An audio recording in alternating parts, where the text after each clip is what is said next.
Hello and welcome to Frozen Synapse 2 Developer Diary number 34.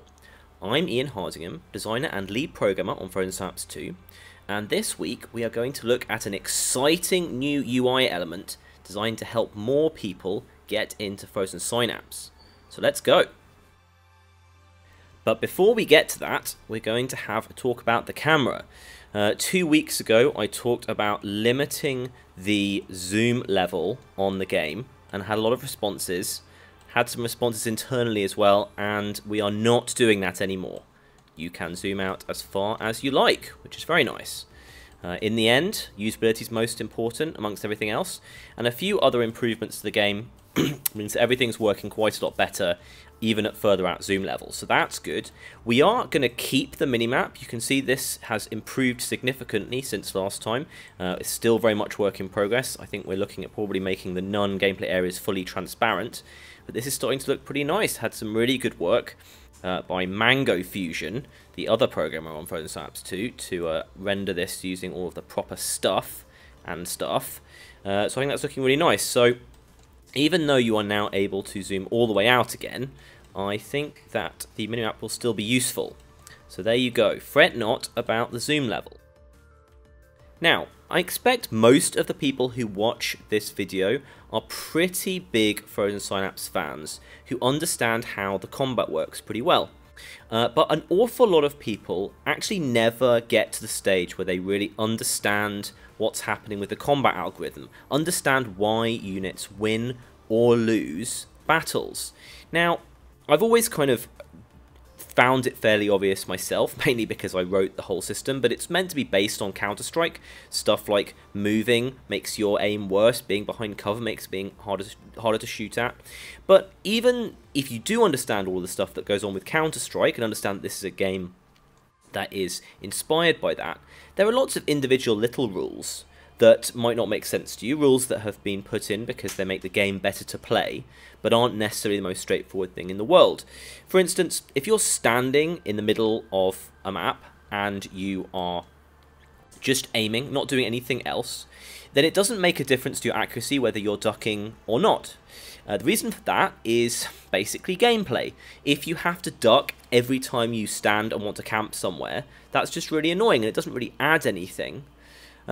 So while in Counter-Strike, if you are physically ducking, you are more accurate, it's not something which makes sense to make the player do in Frozen Synapse. If you like, you can imagine that your units know to go down on one knee when they're being told to stay somewhere and look in a certain direction. And all that kind of stuff is not immediately clear and leads to a lot of frustration. And this is my chance to make Frozen Synapse be as good as it can possibly be, and certainly part of that is making this stuff a lot clearer to people. So, with that in mind, today I have implemented something called the aiming reticle.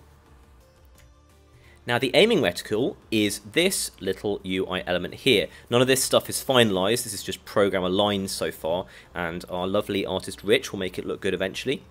This aims to, no pun intended, replicate the kind of thing you see in a game such as Counter-Strike and most first-person shooters, where the size of your reticle really reflects how accurate you're being. It's something that works really well in first-person shooters. Most gamers understand it, and after thinking about this problem for a long time, I decided to just add one of those to the units. So let's just have this guy do some stuff, and we'll see how the reticle reacts. So start off here. So at the beginning he's standing still, which means he has a relatively small reticle. As soon as he starts moving, it increases up here. Now he's move aiming and it's gone down again. I'll show you that just again. Goes down, and then when he stops, it'll go down even further. Just have that happen a little bit sooner on. So I already think that's just really nice, and I think it'll help people understand what's going on with your actions much clearer. What kind of things causes you to become less accurate, that sort of thing. So we were talking about ducking and standing. One of the slightly unintuitive aspects of Frozen Synapse is that just the act of standing and ducking give you quite a bad temporary lack of accuracy. This is both sort of reasonably realistic anyway, and also was really designed to stop people being able to duck behind a object while they're being shot at and then stand back up and have the advantage, which isn't realistic to CS or some version of real life that we're doing here. So if we put a duck order here, we will see, actually, tell you what, we'll put a duck order here, we'll put a stand order here, because it's a bit easier to see with a stand order. So he gets down ducking, and it has an impact. And then we hit the stand, and the brighter part of the reticle, which is the current time to aim, has quite a bit of a nasty spike to it. Now, the darker version shows where you'll get to once you've got rid of all, once you've got to your stability with your new aiming paradigm. So it takes a little while after you start move aiming, for instance, to actually achieve that the best time to aim that you can get while move aiming. Hope that makes some sense. Anyway, the idea of this is so that new people can actually see that when they stand up, it's having a nasty effect on their reticle, and they can understand the rule much clearer, and hopefully get fewer times where they throw things across the room and say, why did I lose that engagement? Now, there are another couple of aspects of this to make that problem better as well. Okay, so I have moved time forward a little bit and got my guys in range. And here we have an enemy, and if we move him here, we're going to see what happens when a unit engages. Now, this really isn't anything like final assets. We're going to be using icons for this. We're just using letters right now. So once he comes to range and he is engaged, we get a little T signal to say that you have a target. Important to know when you're actually targeting. And we have a C to show that your opponent's in cover.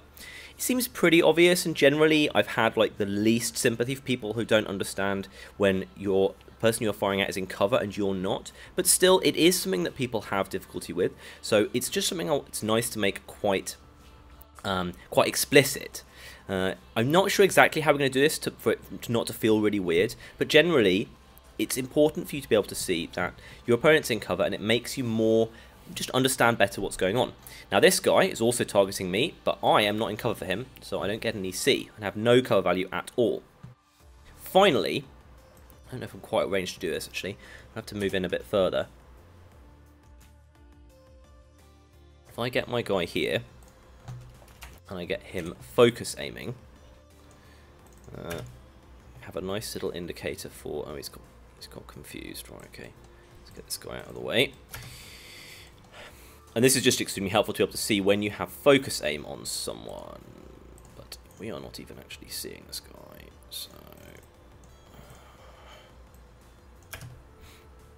let's see if we can make the magic happen.